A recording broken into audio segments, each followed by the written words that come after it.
everybody doing today? Welcome back here today to another episode of the Just Ballin podcast. Today, I'm joined by Tucker again, Sporting Logically, and we're going to be breaking down our biggest surprising teams, players, things of the 2026 NBA season, as well as a little trade talk at the end with everything going on with the Dallas Mavericks and some teams and their current just kind of environments right now in the NBA being up in air. What's going on, Tucker, man? How are you? I'm doing well. How are you doing? Doing good. We've had, I don't know, I feel like over the last 48 hours, we've had a lot of teams. We're kind of getting to that point where, not like panic button, but like you're watching the Sacramento Kings, the Pelicans, the Mavericks, the Clippers, a lot of Western Conference teams sliding this year. I don't know if they're going to make any of our surprising lists, but maybe something that doesn't hit you that's kind of caught your eye over the last like 48 hours in the NBA. Yeah, we're definitely getting to the point in the year where we have a big enough sample that teams are getting a bit of a reality check. Maybe not so much panic button, but the Mavs are obviously a perfect example. They think they're going to be something that clearly they aren't. Even some of the teams that maybe were a little surprising in the beginning of the year, like Chicago, slid a little bit. Utah was fun. Charlotte was fun, but we're kind of getting a reality check on, okay, yeah, they're not actually going to be, one of the better teams in the conference, like maybe someone like Dallas hoped they would be. Yeah, I think a couple of Western Conference teams could definitely hit our surprising things going on, so I don't want to like spoil anything. If I'm spoiling something, let me know. But like, I was watching the Bucks Hornets game last night. It was like one of the first games, and my Knicks were getting just destroyed in the first half by the Magic. So I'm like, I don't even want to watch this anymore. Right.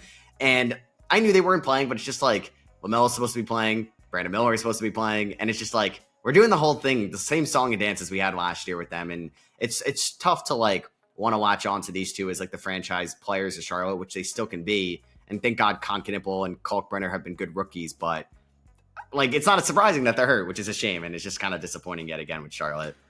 They are like, they're not on my list, but we can talk about Charlotte briefly. They are interesting in a way that other like bad up and coming teams aren't, because sometimes you see the talent and sometimes teams are hurt. That's what's happening with Charlotte, but they remind me a little bit of like the very early process Sixers, where like, the team is bad, but they are playing the way that they want to play when the team is good. They just want better players. So like their shot diet's really good.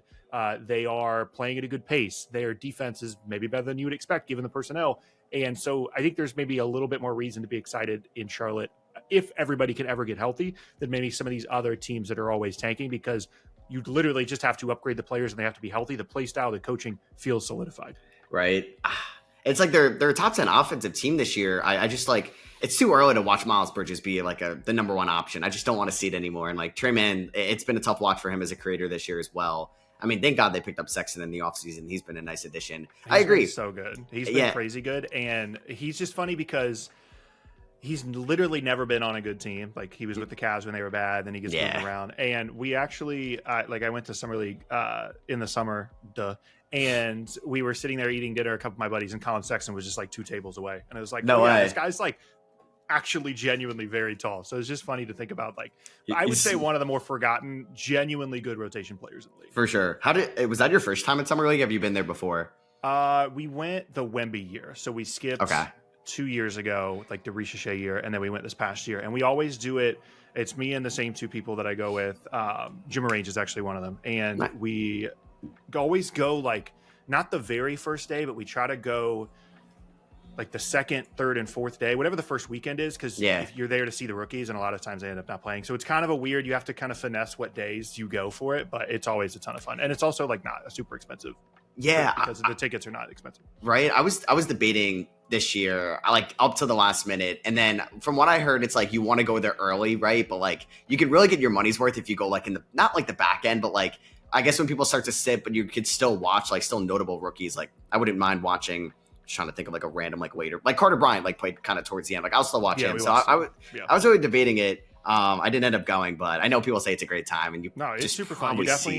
You definitely should go. The thing is, just with Vegas in general, you want to go for like 3 days max. Like you don't want to go for like a week. Like you want to go. We normally go like 1 or 2 days for Summer League because it's an all day thing. It's like an AAU tournament. So the only other thing I'm wondering, not that Summer League is what we're supposed to be talking about, but we're here now. The only thing I'm wondering moving forward with Summer League is Thomas and Mack. It is like right on the edge of this event is now too big for this venue. Like it is, especially in a year that it's crazy. So like the Wemby year was fine. 2 years ago was not that busy. This year was really, really, really, really busy, and it's getting to the point where it would be hard venue wise because it's literally, Thomas and Mack is like 10, 15 minutes away from like where everybody is anyway. Yeah. But if you want to go to the actual games, like this upcoming year, obviously the draft class is going to be really good. We're kind of right on the edge. I don't really know like what they would do with that. But it is super fun too, because you can like stay wherever, and then you can go to some of these nicer hotels and walk around and just like see people. Like 2 years ago, we were just walking around like the Wynn or whatever, and Zion's there and John Morant's there, and you walk by like, all the rookies and stuff this past year. You just walk by and like Con Knipple is just like standing in the hallway. Like it's just a fun couple of days to just go with your buddies. Yeah, no, it's funny you say that, because I'm sure like if you went in like 2017 or 16 before it really like blew up, or like that was like probably a great period. Because I wonder, because Thomas and Mack, is that where UNLV plays their games? Yep. Yeah, so I wonder if they would ever just fully move it to like T-Mobile. I don't know if they can pull that off in the summer. I don't know if the Aces play at T-Mobile, because that's the the Golden Knights, I think, arena. I don't know if it's T-Mobile, but I wonder, like with AJ, Boozer, Peterson, like if these guys actually live up to the hype, I do want him. Like Cooper Flagg, maybe he'll play somewhere, like who knows. Like I wonder how big it'll be. It's a super cool setup with Thomas and Mack. Like I don't want them to move it other than just like logistically if it gets too big, because it's two arenas. Like you have the main gym, and then you can literally just walk without going outside because it's 1,000,000,000 degrees to the other one. You just walk back and forth. So I really like the setup.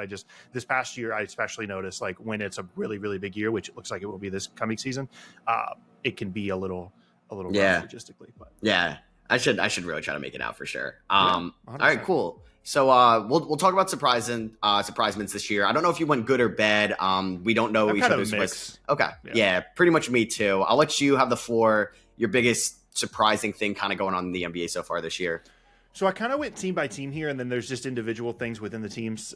The first thing for me would be the Detroit Pistons, because they were a bit of a trendy kind of regress to the mean pick before the season, because obviously Malik Beasley's not on the team anymore, and for a team that was definitely punching above its weight in terms of overall record last year, even though you're expecting some progression from Cade and Duren and Asar Thompson, I think they were a trendy, even in a weaker conference, maybe be closer to that 42-43 win mark this year.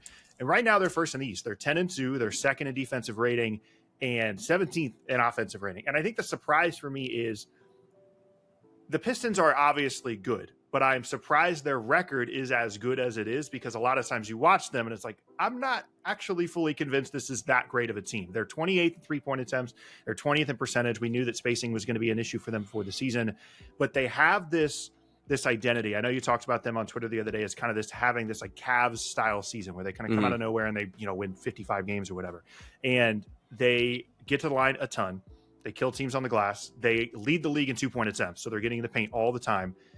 But I could see a month from now them being, 5-6 games above 500, because they've played mostly not very good teams. Like they've beaten Houston. They lost by a ton to the Cavs. Their current winning streak, which as of this recording is 8 games, is against the Magic, Mavs, Grizzlies, Jazz, Nets, Sixers, Wizards, and Bulls. So surprising in terms of, you look at the record, you're like, oh my gosh, the Pistons are first in the East. But I'm just surprised their record is that good.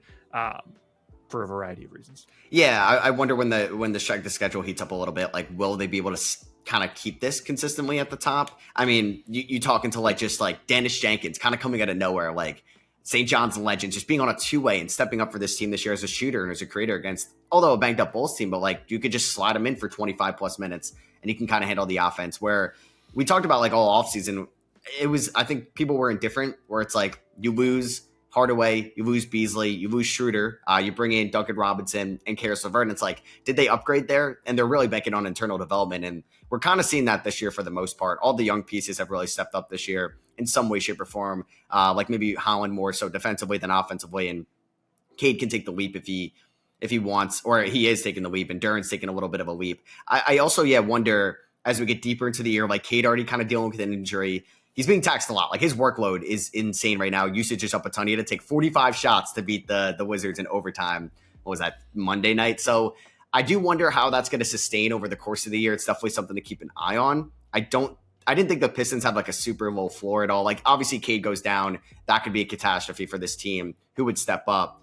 They'll eventually get Jaden Ivey back at one point, which they just desperately need anybody that could take some of the workload off Cade. So I do wonder, once we get into like December, January, does this team have a better chance of being like a top 2 seed in the Eastern Conference, or they're more likely going to finish like 4, 5, 6 when we get there? Yeah, there's a couple of things happening as well. They've played and won a lot of close games. I mean, like you said, having to go to overtime to beat the Wizards. And I just think they have some characteristics of some of these Tibbs teams we've seen over the last couple of seasons where they are really relying on their main guys, obviously Cade being a good example. And some of these teams that I have on my list for later are playing their main guys like 30 minutes a night. Like it's definitely been a trend across the league where, the best players are playing barely over half the game at this point. And Detroit is leaning more into that. Like we are just going to really rely on Cade. We're going to be really physical. And they're definitely annoying to play on a night-to-night basis, but I'm keeping an eye on them, one, to see where their record progresses, potentially goes back. Maybe they lose a couple of these close games, play some of these more difficult teams. And then they're also, as we're going to talk about later, just kind of always a trade team as we get potentially closer to the deadline. But if they maintain this kind of a record, I can't imagine you're going to be trading a bunch of significant pieces for a team that potentially 10, 15 games over 500 at the deadline, because in any scenario which you're trading for any of the guys we're going to talk about, like Tobias Harris has to be involved. Like Isaiah Stewart might have to be involved. Jaden Ivey, who you still haven't signed to an extension, might have to be involved. And that just feels like a lot of turmoil roster-wise for a team that, like I said, right now is first in the East. They're 10-2. Yeah. Like right now, you don't want to like change anything up. If it ain't broke, don't fix it. But I do think, they're going to be a fascinating trade team, and we'll talk about them for sure.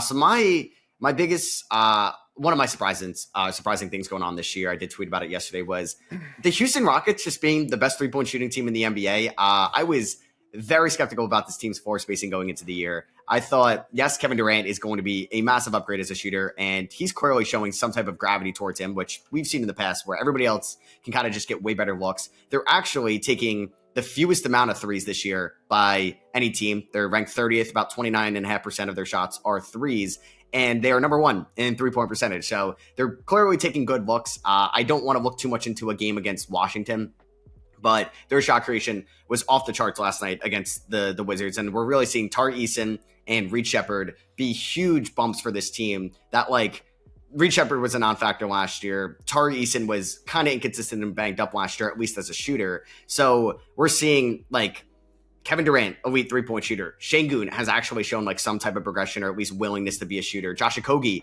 was like the 12th guy on this team in the offseason. How many times have we done this with Josh Okogie where he hits some threes? We're like, finally, it's happening. Right? Because the defense is great for like what he's getting paid and what he's expected. So he's been a good shooter. It's more so like Eason and Shepherd. So like you're obviously getting non-shooting out of Capella when he plays, Adams when he plays. Like Amen Thompson's still like a non-shooter. Like you can't really respect him too much. And Jabari Smith Jr. can be a little inconsistent at times. But yeah, this team being number one in 3-point percentage, like Tari Eason is shooting 52% from threes this year. He's shooting 64% on corner threes. Kind of blowing my mind right now. I don't know if this is sustainable. I don't know if they're actually going to finish number one in 3-point percentage by the end of the year. But when Fred VanVleet went down and like Dorian Finney-Smith hasn't played yet, I was like a little worried about their spacing. Like if Şengün was a non-factor, Thompson's a non-factor. Like what if Reed Shepherd is just kind of not hitting his shots and Eason as well, and they're running like double bigs out there?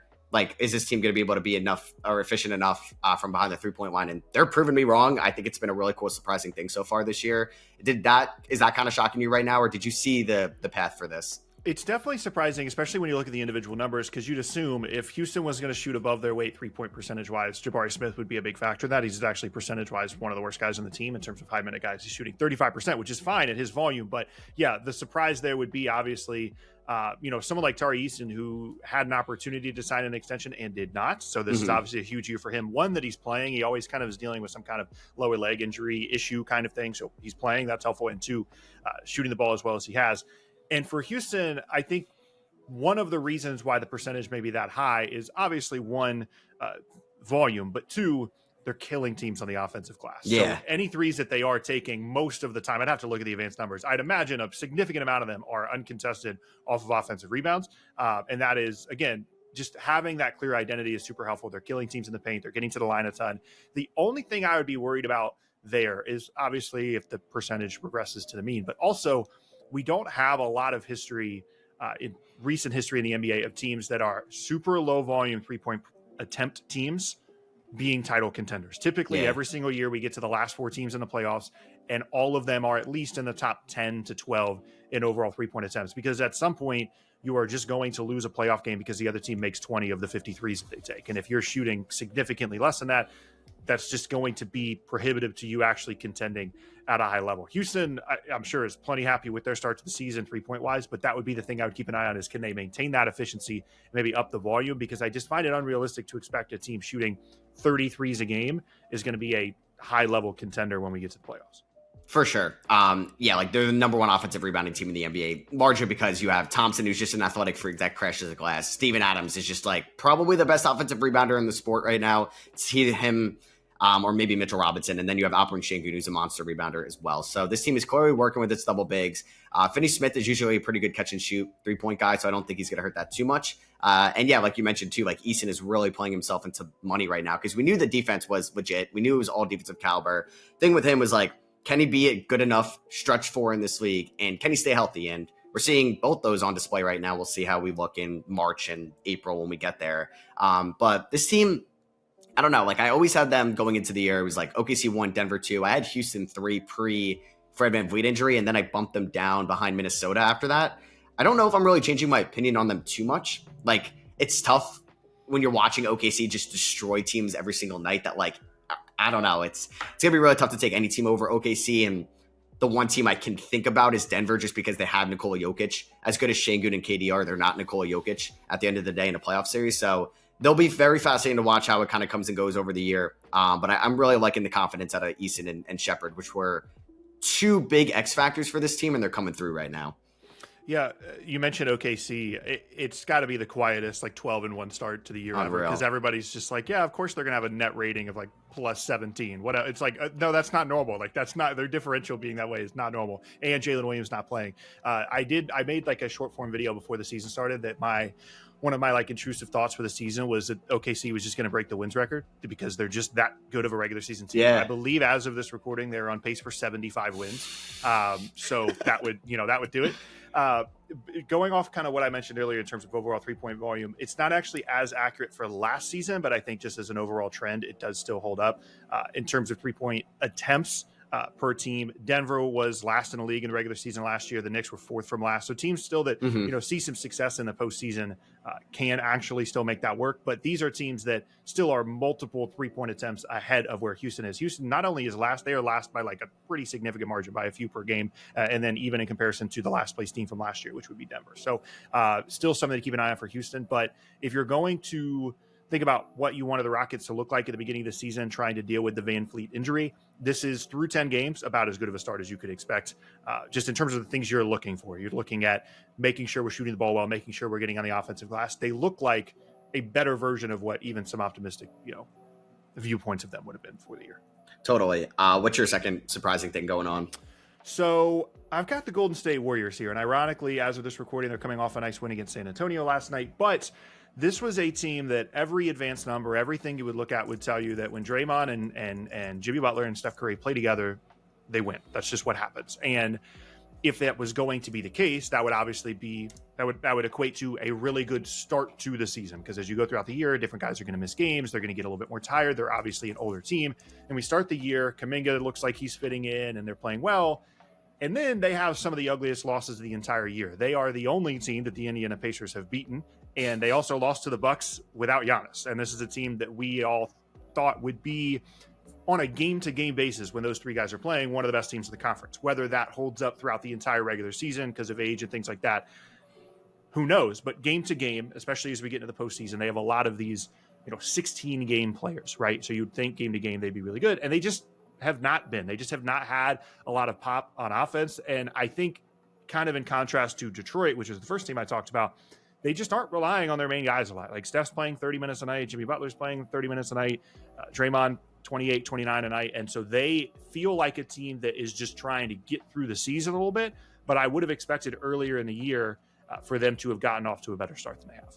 Yeah, I was ready. I started to warm up to them towards the end of the offseason and was really kind of buying into this team being a potential tier 2 team in the West. Great start. And then, come back down to earth a little bit.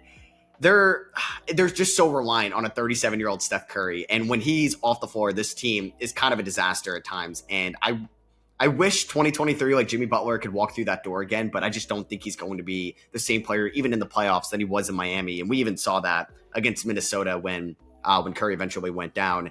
there's some rough like floor spacing lineups with this team. If Kuminga's not knocking down his threes, Gary Payton could be a non-shooter at times, and then you kind of worry about like, I don't know, you're relying a lot on a second round pick, Will Richard, and Pods can be hit or miss at times. So I do think like we're going to see a lot of experimentation from Kerr this year. I hope.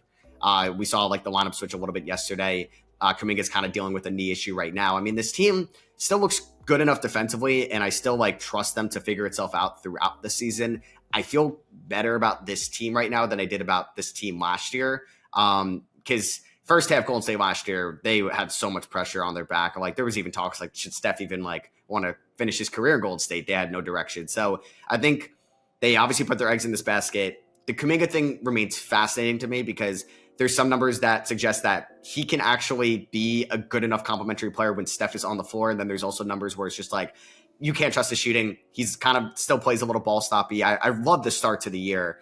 It's going to be a fascinating storyline to look at Kuminga with the contract and the saga in the offseason, what they do there. I think it's a lot on Al Horford as well. He's not playing back-to-backs. And like, his team's old, and we knew they're old, and they're relying a lot on obviously like Will Richard and Pods and Kuminga eventually. And Moody's been good since he was hurt to start off the year. So I agree. I do think Golden State, you expected them to be better in a way. That's why it's kind of surprising. Especially at the beginning of the year. Yeah. Yeah. So I wonder, like, if I asked you right now, Golden State or the Lakers, who would you take playoff series if it started today? In a playoff series, I would still take Golden State just because, like I said, those 16-game players. But I just think if we're talking, 10, 12 game start to the season, I kind of foresaw Golden State as like, oh, they're, 8-2, they're 8-3 at the top of the West. And obviously it's only a few game difference, but just watching them, I expected a little bit more pop on offense. And some of the numbers you would expect to be there with like a Jimmy Butler team are there. They are getting to the line more than a typical Warriors team would. But I think more so their issue currently is just something that's been a problem for them the last couple of years. They don't know who their best five guys are. They don't know, apart from those three guys, when they're finishing games, they don't know who to put out there. Like sometimes it's Kuminga, sometimes it's Pods. I think they would like it to be Al Horford, but again, that's a lot to put on someone at this stage of his career, and that's not something you're going to be able to rely on throughout the regular season. And trying to toe that line of we want to save ourselves for the postseason because we're such an old team, and then also not play the play-in is an extremely difficult thing to do in the West. And I think Golden State, above pretty much all these semi-contending teams, the Clippers would have been up there, but they're terrible, want to avoid the play-in as much as possible. And so it's just something to keep an eye on as the season progresses, trying to figure out how much they're going to be able to do that, or if we're going to get to the middle of the year and it's going to be January and all of a sudden Steph's playing 35 minutes a night, because like last year, they really, really had to fight down the stretch of the season to get in an okay spot playoff-wise. So yeah, I expected more from them specifically in the beginning of the year when you're not theoretically not resting guys as much. And they haven't really rested the three main guys very much. Yeah. Like in terms of games missed. In the games, they're not playing that much, but in terms of games missed, they're not resting. For sure. And maybe it helped them out a little bit last night that they got blown out so much by OKC. They didn't have to play that much in the second half, and they were fresh. I mean, like they were down by decent double digits against San Antonio last night in the first half. And I was ready to sound the alarm a little bit if they didn't make it competitive. And they did. Draymond was it like he's another guy who could add to the inconsistent floor spacing, and you definitely still value his defense, but sometimes it's kind of tough out there. The nice thing for them is long term, there's no real panic button because everybody knows what the plan is. It's this year and next year, and then that's it. Like there's no, oh my gosh, Jimmy Butler is signed through 2028 with a $70 million contract. Like that doesn't exist for them. Everybody knows what the runway is. It just puts a lot of pressure, like you said, year to year, because like Steph playing on a 43-win Warriors team is just not what he's there for. So. Yeah, and I wonder, like, as we get throughout the year, Moses Moody and maybe even Will Richard, who knows, could be more viable pieces than Jonathan Kuminga, or at least like you're looking at the best possible 5-man lineup. It might not be involving Kuminga, which then brings up February and whatever can happen then. Yeah, and I know the Pods thing has been weird too. There's been reports about how like he's not super vibing with the team, and he's making these comments about how he wants to be better than Steph and all these things. And I think he's someone that, they at times have relied on a lot, but as of late, just they haven't seen a lot of progression from him. So like I said, it's just hard to, if you assume it's Horford and the three other guys, like, okay, do we want Kuminga's defense and size and rebounding? Do we want Pods as like another playmaker, potentially as a shooter? Do we want Will Richard to just stand there in the corner and make threes and fly around on defense? Moses Moody, who has, improved somewhat over the last couple of years, that is a hard question to have for a team that in theory should be a really good postseason team. Definitely. So I'm going to go on to surprising another good thing. The Phoenix Suns. Maybe this is just me being not like a hater, but I was just lower on Phoenix going into the year. I thought this team's floor spacing was going to be a mess. No really positional balance on this roster. I felt like it was a lot of forwards, no true point guards. This team has definitely shocked me this year for sure. Phoenix has been pretty much average, but like that's pretty good for them, honestly. They're around 12th in offensive rating, they're 15th in defensive rating, pretty much smack their 14th in net rating this year. And this is with Jalen Green only playing 2 games. And it's crazy that he's going to miss more games this year than he did all 4 years in Houston. But it's not really been an issue for this team because we could talk about Ryan Rollins and AJ Mitchell and these guys like Grayson Allen. Maybe Norman Powell last year is like Grayson Allen this year, taking a little bit of an offensive leap and looking like the 3-point shooter he was in 2024. He's averaging 19 points. The creation has been on display as well. He's averaging 4.5 assists. And he's shooting 44.5% from 3 on 9 attempts a night. Like, we're back to the Grayson Allen where it's like anytime he shoots the ball, I'm confident it's going in. And this is still a guy that shot 42% from 3 last year, and that felt like a down year for him in terms of 3-point shooting. So I think Jordan Ott has gone just the most out of this team. They've just played hard defensively, and they're still figuring out, I think, like the front court, the spacing out there, because you still can't trust Ryan Dunn. Come on, my watch might be a little bit away from helping you out right now, and we may see him more in the second half. But Mark Williams and like Dunn, even in year 2, have just been everything they were missing that they didn't have last year with KD and Beal and Nurkic, where it's just like not great athletes, not guys crashing the glass, just no rim runners, no like you throw an alley-oop to Yusuf Nurkic, 80%. It's just like he's not coming down with it, or he's got to get down with it and then go back up, and now you're allowing the defender to get an extra step. So Phoenix just being as respectable as they are this year has been surprising, in my opinion. Maybe this is the best they'll look all year, who knows? But I think they're getting the most out of this team, and I think this team has been surprising, in my opinion.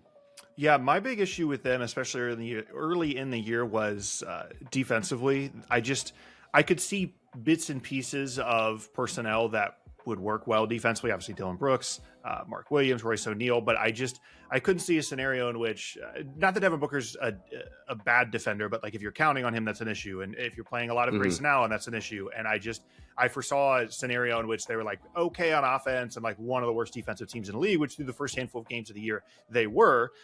And then they've just completely turned it around. I mean, obviously, Dylan Brooks only playing 6 games is not going to help you. So him being healthy helps. And I think it's weirdly just a team that makes more sense than the last couple of iterations of the Suns did, because you know who the guy is. It's Devin Booker. He's going to create. Everybody's going to be around him. And you know you're going to have spacing, and you know you're going to have just more two-way players than you have the last couple of seasons.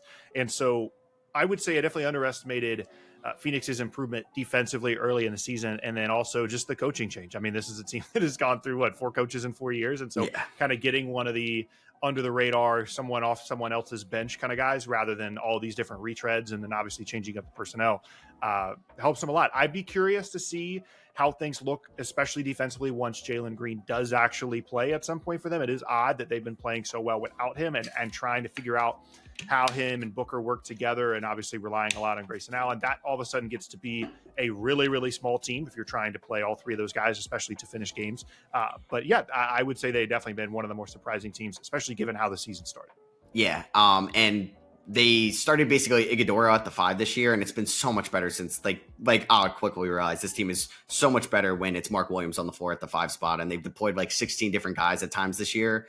And you can even say Dylan Brooks hasn't been great for this team offensively, and he's going to eventually be better as a shooter as well. And they're just getting good guard play to Colin Gillespie, not the most physically imposing point guard out there, or somebody that's this elite attacker at the rim, but he's just kind of slowing the game down. He's definitely been their best pure point guard this year, if you count Booker and Jalen Green as 2. So team that doesn't own their first round pick, this Suns 2026 season was the premier asset in the Desmond Bane trade. So I don't know if they're going to make the playoffs. It's still so much time to go, but if they're giving up the 13th pick, they'll live with that. I think that's definitely a good result this year, rather than what could happen if the season went as bad as possible. So yeah, I mean, they could definitely be, one of the beneficiaries of a team like the Clippers being really bad, Dallas obviously falling apart. It wouldn't be surprising at all to see them kind of slip into one of those spots when I think I'd have to guess their win total projection was somewhere in the low 30s or something like that. It was 32, and I was very on the under this year, so that's why it's surprising. I kind of was that way as well. It's obviously weird at the beginning of the year. I mean, they're on a 4-game winning streak. They play the Clippers twice, they play the Pelicans, they play the Mavs. Those are arguably 3 of the worst 5 teams in the conference. So we'll see how it goes, but definitely just on the floor when you're actually watching them, better than I expected for sure. Yeah.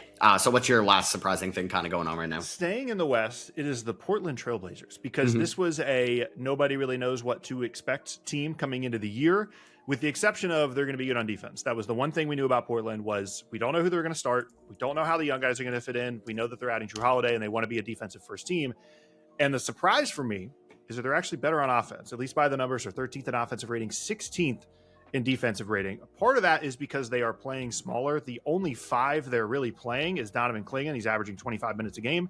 And they're sprinkling in some of Dupree, some of Young Hansen, some of Robert Williams. But those guys collectively are playing a handful of games and a handful of minutes. In terms of full-time bigs, they're playing Clingan, which means Kamara's playing a little bit smaller. Jeremy Grant's playing a little bit smaller.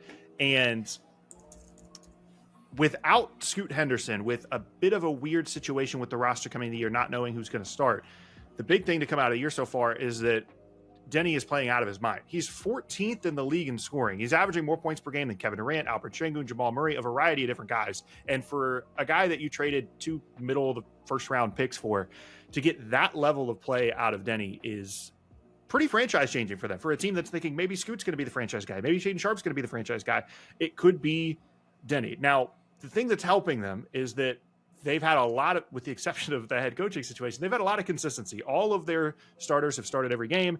Jeremy Grant, their 6th man, has come off the bench and played in every single game. So for me, the thing I'm keeping an eye on is the offense a little bit of a fluke in the beginning of the season, and then the defense isn't going to be as good, so we're going to see a little bit of a fall off there? Or is the offense legit because they're playing smaller, and then we're going to see an improvement kind of to where we expected defensively, and they could be better than we thought in the West this year? Yeah, I'm glad you brought them up because I feel like I haven't talked about them enough this year. I don't know what their strength of schedule is, if it would even back this up, but like I've looked at every team they played. I'm looking at it right now. This is a pretty tough schedule to start off the year. I wonder if there's any team that's played a more physically imposing schedule than this right now. Like you're playing Denver, LA twice. I know that LA had some injuries. Clippers, Warriors, Timberwolves, Heat, Magic, Pelicans. They play the Rockets tomorrow. Thunder, that only Thunder lost this year. So like this is a pretty tough schedule. And this team, like you mentioned, they're not playing too many bigs. They deployed a little bit of like Dwight Reith last night when like Queen and the Pelicans were just out rebounding them a ton with Misi, and then Misi and Grant both get ejected. But Grant, like a lot of people were out on Grant, including me. I'm like, yes, he's overpaid, like objectively overpaid, but he felt like a non-factor. Like, is he going to be okay coming off the bench? He's been one of the best bench guys this year. I probably should talk about him more as a 6 man of the year guy towards the end of it. Like Toumani Camara, I think has been as advertised defensively, but you'd like for him to be, I think, a little bit better offensively after the contract he got. But I think that's coming around, especially with Shaden Sharp as well, who shot diet was ridiculous to start off the year. Good preseason too, which is a shame. And then over the last couple of games, he's been attacking the rim more, using his athleticism, his quickness, his burst, which has been just a nice breath of fresh air, where he had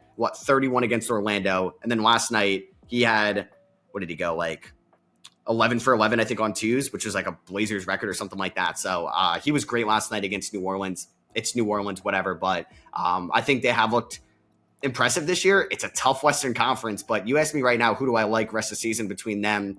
Like going into the year, it was Dallas or Portland. Like if you asked me, I was going to say Dallas. Like, to be honest with you, I don't know. I kind of bought into Dallas a little bit. Sacramento or Portland, I thought it was close. I think I liked even Sacramento more. I definitely like Portland more than those teams towards definitely rest of the season so far. Worry about their depth of the bench. Like you mentioned, they've had good health this year. So like I do wonder, God forbid somebody goes down, who's going to step up? Like Blake Wesley just recently got hurt, and you're going to rely on Chris Murray. Like it's not the deepest bench in the world, but yeah, the Blazers have been good this year, and they've been fun to watch. And yeah, no, I'm glad you brought them up. They've been fun. It's just surprising, too, because you would assume if you're comparing them to other teams in the West, the limiting factor for their success was going to be their offense. We know, like, Drew Holiday's going to guard, Jeremy Grant's going to guard, all these different things. And it's just interesting how differently they've played than I expected. They talked a lot about playing fast coming into the year. They talked a lot about pace, but that doesn't necessarily mean that you're not going to be able to guard anybody. And they're still playing fine on defense, but just the overall possession-by-possession numbers, I expected them to be just basically the opposite of what they've been. And again, I'd be really curious to see how much of that is just playing smaller than I think people expected. When you picture a defense first team, you picture size, you picture a traditional 5 out there all the time. And that just hasn't been the case. So again, just to keep a team to keep an eye on that is just playing differently than I expected to start the year. Yeah, for sure. So I'll definitely keep an eye on him this year. Denny definitely looking like he could be a first-time All-Star. And I briefly want to bring up, like, it was perplexing when it happened, the Denny trade from Washington. And who knows where each team looks like today if this trade doesn't happen. But I don't know. The pick that became Bob Carrington, it was Malcolm Brogdon, who is no longer there, and they didn't move. And then it's like a second type of a pick swap. It's like between Milwaukee, Portland, and Boston in like 28, and they get the middle of that one. So I don't know. The way Denny's playing on this contract, like bang for your buck, he's probably the most valuable contract in the league. I was just going to say, I'm glad you brought the contract up. So in 2023, he signed 4 years, $55 million. So he's making 14 this year, and it goes down 13-1 next year and 11,875 the following year. And none of those are options. So he's not a free agent until 2028. And as I said, he's top 15 in the league in scoring right now. And I think Portland sometimes doesn't get talked enough, and that move specifically does not get talked about enough and it made sense for Washington. I mean, they're trying to be bad. They don't really see Denny as like this long-term guy. They don't want to pay him. Mm-hmm. Whatever you think about Bob Carrington, all that's fine. Generally speaking, getting draft picks back in exchange for someone in Denny that hadn't looked super impressive to start his career is a good idea. But yeah, I think definitely shining some light on that situation is a good call. For sure. I could see like in 28, them doing what like Memphis just did with Triple J, and I think the Pacers did with Miles Turner before, where they like restructure the contract, because this feels criminal right now that he's going to be making 11 million. Where you'd like, I forget the term, but yeah, you like renegotiate and extend, where it's like, okay, in this case you're making 11, but I think Sabonis was making like 30 or something, and they were like, okay, we're going to change that to 40 or 45 and then extend you 3 years or whatever. So that was Sacramento, right? I can understand why you do that from like relationship optics, with the players scenario, but for the Kings specifically, I was a little confused about that, because that was an offseason which they actually had cap space. But regardless, oh my god, that 23 off was 23 or 4 where they signed like Vezenkov, Barnes extension. All right, I don't want to go into it too much. The Kings are just a mess right now. But my last team is also a mess. I've been positive with the Rockets and the Suns so far with my surprising things. I'm going to talk about the Clippers. We did a panic meter a couple weeks ago about them, and they were, I think, one of our highest teams. You might have had them at a 9, if I'm remembering correctly, or something like that. I can tell you, but that sounds about right. Wait, I think I could pull it up too. I had an 8, which was my highest. You had them at a 9, which was technically your highest because you put Boston at a 10, because for the rest of the league, it was a 10. So we were both like pretty high on the panic meter. That's up to a 10 for me now. Oh my God. So I know Bradley Beal has not been good, and he was not playing good to start off the year, 100%. Him being out for the year, though, is still a blow, because I think what you need from any type of scoring, like he could still have the potential to do, is a big blow, because this was supposed to be your Norman Powell replacement. Because the season we thought they were going to have last year, where Kawhi was hurt, and Norman Powell steps up as like an all-star caliber level. He's winning them games offensively and being a nice sidekick to Harden. They don't have that right now. And Kawhi's missing time. Harden's a year older. Chris Paul's out of the rotation. Brooke Lopez looks old. Nick Batum looks old. Bogdan Bogdanovic looks old. This team is a mess. And it's not like, I don't know, can I put all my eggs in the Jordan Miller and Kobe Sanders basket to save them this year, or the Cam Christie basket? No. They're one of the worst offensive rebounding teams in the league this year, after being one of the best offensive rebounding teams in the league last year. So I'm very worried about them, and they're surprising to me this year. They are ranked 26th in defense, 20th in offense. Last year they were ranked 3rd in defense, 14th in offense. Ty Lue, I think, is on the hot seat. I think they're gonna have a lot of pressure from the front office and ownership if this team keeps losing, because they are 3-8 in a tough conference. And there are just layers of how bad this is for them. Most concerningly, if you're trying to be employed like Ty Lue, they've lost 6 in a row as of this recording, and their next 7 games are on the road. And many of those are Eastern Conference teams that you would expect them to be competitive in the game, at Philadelphia, at Charlotte. But regardless, there is a real possibility that Ty Lue is not the head coach of the Clippers by the time they come back from this road trip. They play in they play in Dallas tomorrow night, and then they don't come home until the day after Thanksgiving. And so it is very possible that Ty Lue is not coaching the team. And honestly, from a roster construction standpoint, I don't necessarily think that they made very many bad choices with this team. Obviously, you're always concerned about age. You're concerned about injury. I think the thing that definitely was underestimated, and thing we talked about, you and I separately talked about in the offseason, was the Norm Powell thing. A lot of people try to make the case that, well, he just didn't fit with the team. And once Kawhi came back, the numbers weren't very good and all these different things. And on one hand, yes, that makes sense. On the other, loading up on front court depth with someone like John Collins, and then also bringing in Brooke Lopez and having Zubats, who was like borderline All-NBA caliber player last year, puts a lot of pressure creation-wise on James Harden and on Kawhi, obviously, who's not going to play every game. And the concept was, okay, well, we're going to replace that with Bradley Beal. And now Bradley Beal is out for the season. And I think if there was one thing that the Clippers wish they could go back and take back, that would be it. Would be the Norm Powell move. And it's an especially concerning place to be as a franchise when you have an old team that also isn't good, that also doesn't really have any outs, and is trying to potentially load up for 2027, 2028 free agency, but is still supposed to be semi-competitive in the meantime. And the year that they're having right now is kind of the year we thought they were going to have last year when they just let Paul George walk, but then they were actually pretty good, and the new arena was cool.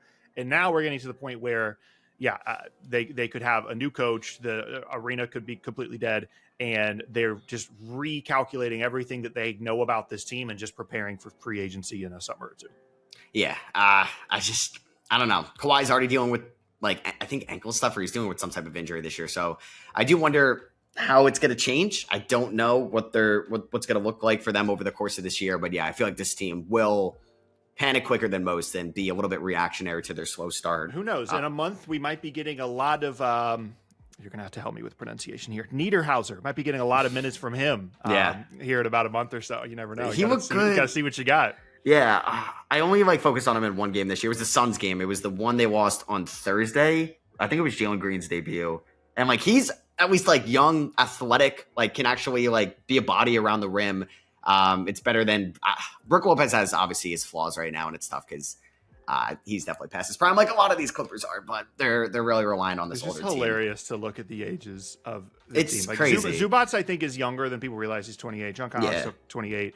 Derrick Jones, but like it's kind of absurd, the average age of the team. But yeah, I don't think it's not surprising how it's gone, because this was always within the realm of possibility. But I definitely was pretty high on their right here on Basketball Reference. It lists their preseason odds over under at 49.5. So like, obviously there was plenty of optimism for them coming into the season. And if you're going to go 3-8 and then go on a 7-game road trip, it's probably not getting better anytime soon. 100%. So we'll keep an eye on them. So recap the surprisements. You had Detroit, Golden State, and Portland. I had Houston, more specifically their shooting. I had Phoenix, and I had the Clippers for a negative reason. So I'm surprised we didn't have any overlap. That's crazy. But yeah, definitely. I was thinking about doing some players too, but I'm glad we did teams because you can kind of hit on the players too. Yeah.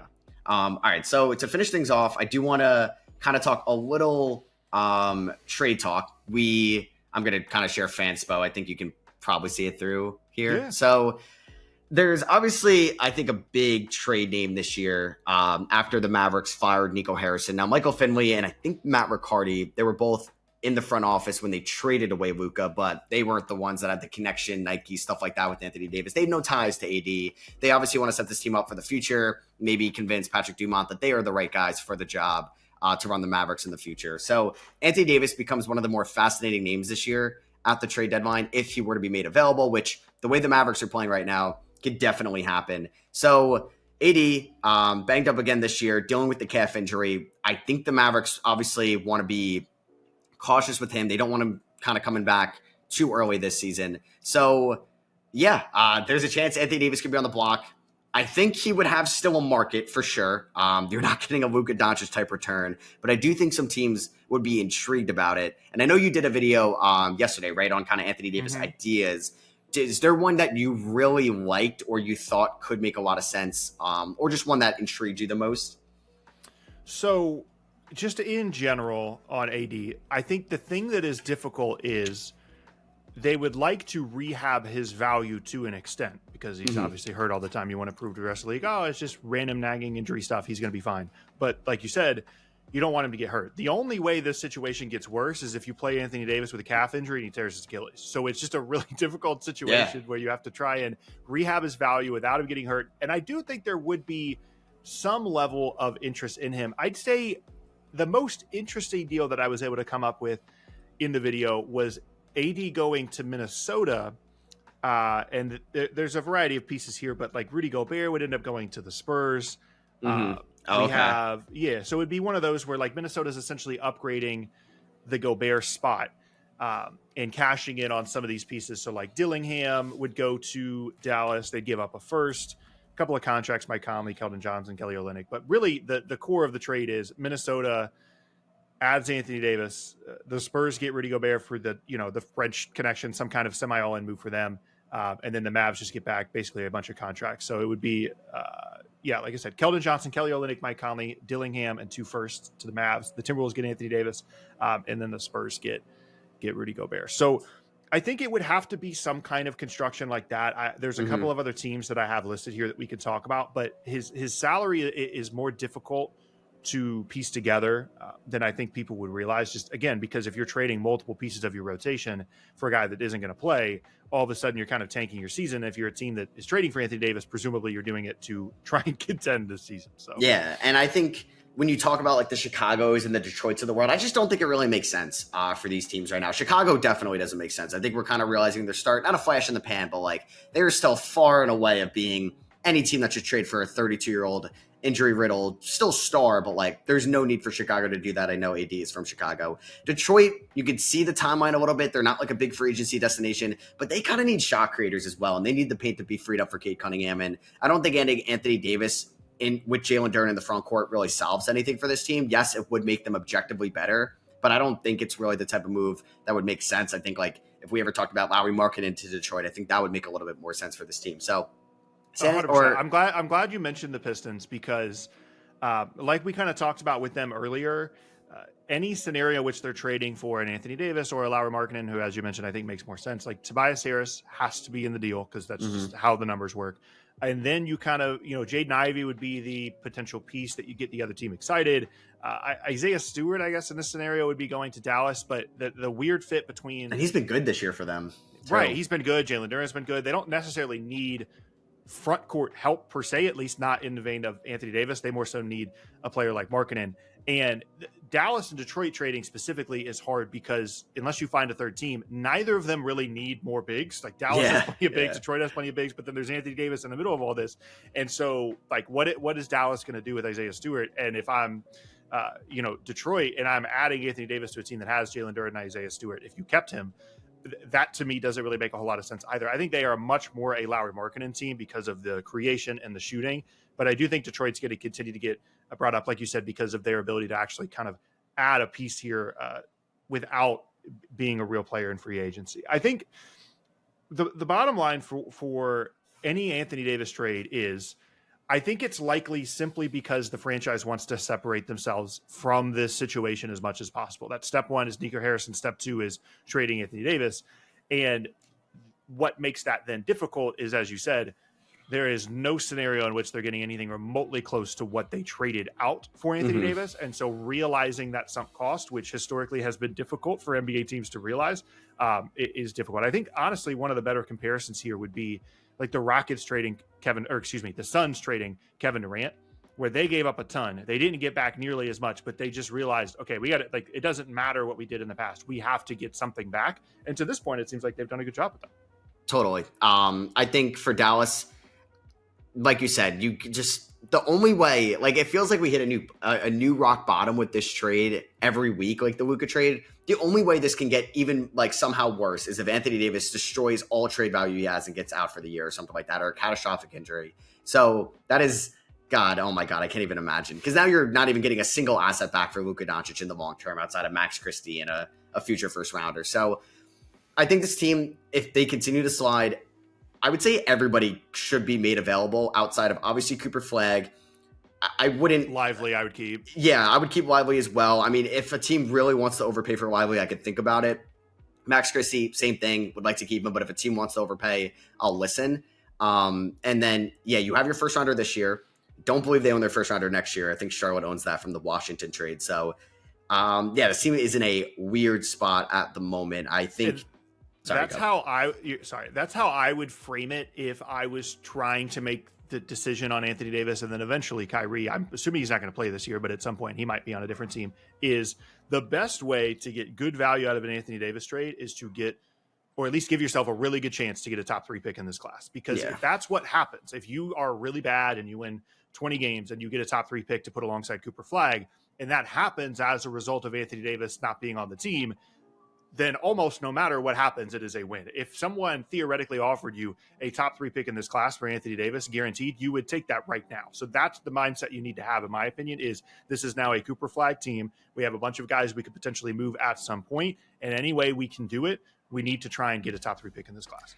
It's so tough. Like, I agree.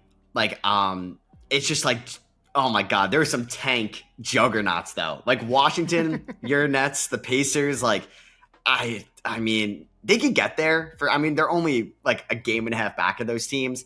But you expect Utah to slide.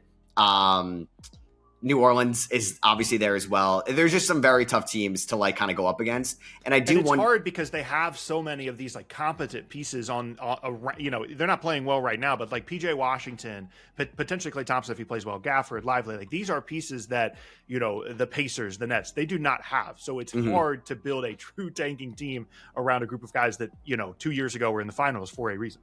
Yeah. I think I like the Minnesota shot a lot because I think you have this window with Anthony Edwards still on like kind of a bargain of a contract for his production, like top 10 player in the league. He's making $42 million. Like it's the second contract that he signed. So it's not like this is a crazy super max or anything like that. I like this idea because it feels like Gobert, Randall, and Reed, as much as Naz Reid means to this franchise, I think they're all like expendable in a way. I think you're doing everything to keep McDaniels.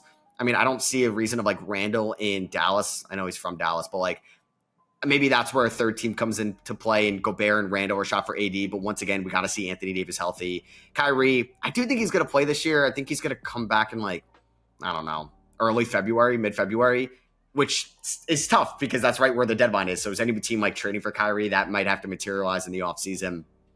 You kind of just go through the teams.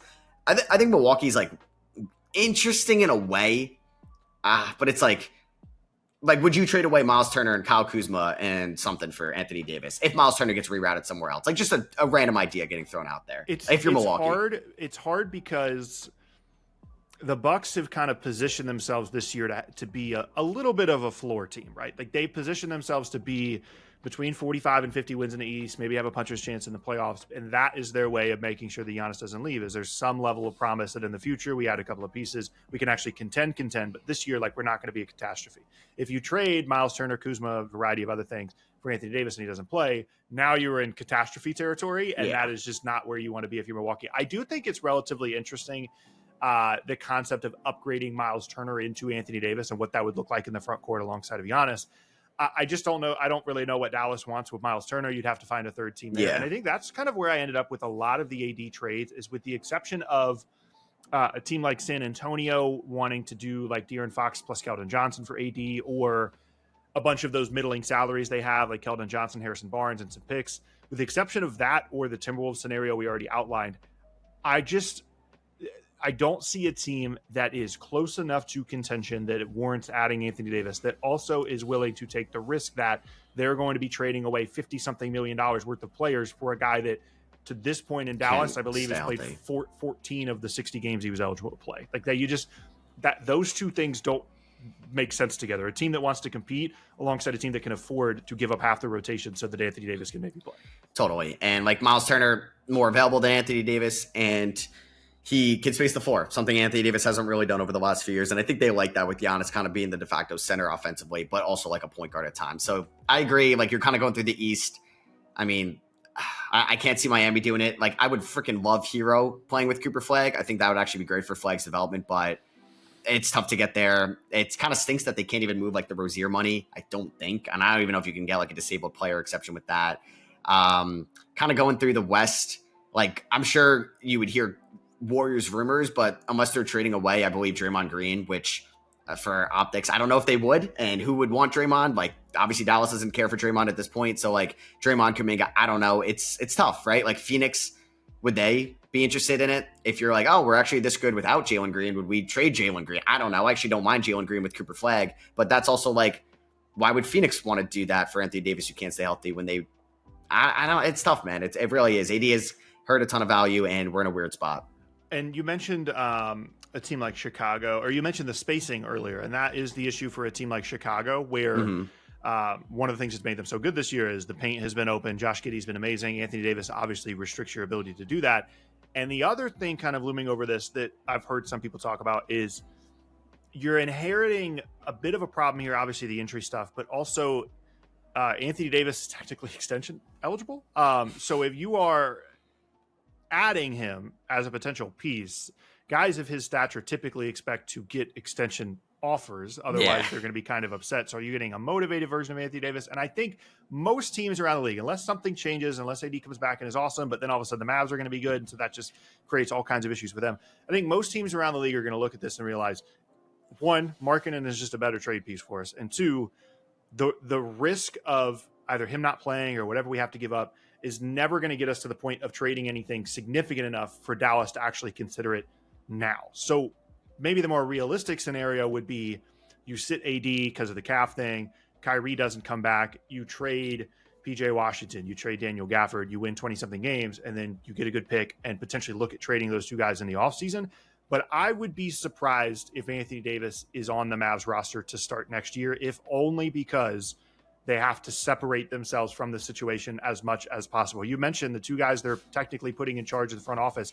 It's not like they weren't in the room when they decided to trade Luka. They might not have had final say, and they might have pushed back at some points, but they were there still. There is still a level of connection there. And the longer Anthony Davis doesn't play, the longer the team is bad, the more upset the fan base is going to be, especially with Luka playing the way that he is. And so as much as it makes sense for them to fire Nico and potentially trade away Anthony Davis, it still feels potentially to the fan base like a little bit of a half measure, and there might still be more work to do in Dallas. Definitely. To close it off, who says no? Domantas Sabonis for Anthony Davis, straight up. I think the Mavs say no only because the Kings say yes because they're the Kings. The Kings are I could see the Kings doing this or something like that. I'd imagine off the top of my head their contract lengths, they're like pretty similar. Yeah, I think it's like 10 or so million off. I would say whether they get Anthony Davis or not, the two odds-on favorites to be involved in some way in an Anthony Davis trade would be Sacramento doing something weird or strange, and then the Nets because they have $15 million in cap space to dump somebody to make things a little bit easier. So if you're putting odds on, to be involved in the Anthony Davis trade, I think Sacramento and the Nets are way up there. You know what? Like, I don't like, obviously, the Nets to trade for him this year, but you know what? The Nets don't own their first-round pick next year. Like, we can maybe revisit that in the offseason. You want to talk about hoping for a top 3 pick. I say that even as a fan of the team that got absolutely screwed with the lottery this year, I still think it's the right decision for Dallas. Yeah, definitely. So that was fun to do. We talked about our kind of most surprising things so far this year. We talked a little bit about Anthony Davis trade talk. And yeah, this was definitely fun to do. Hope you guys did enjoy this. Let us know kind of your thoughts on YouTube about anything that we said here today. All of Tucker's links will be in the description below, and we'll catch you guys in the next one. Peace.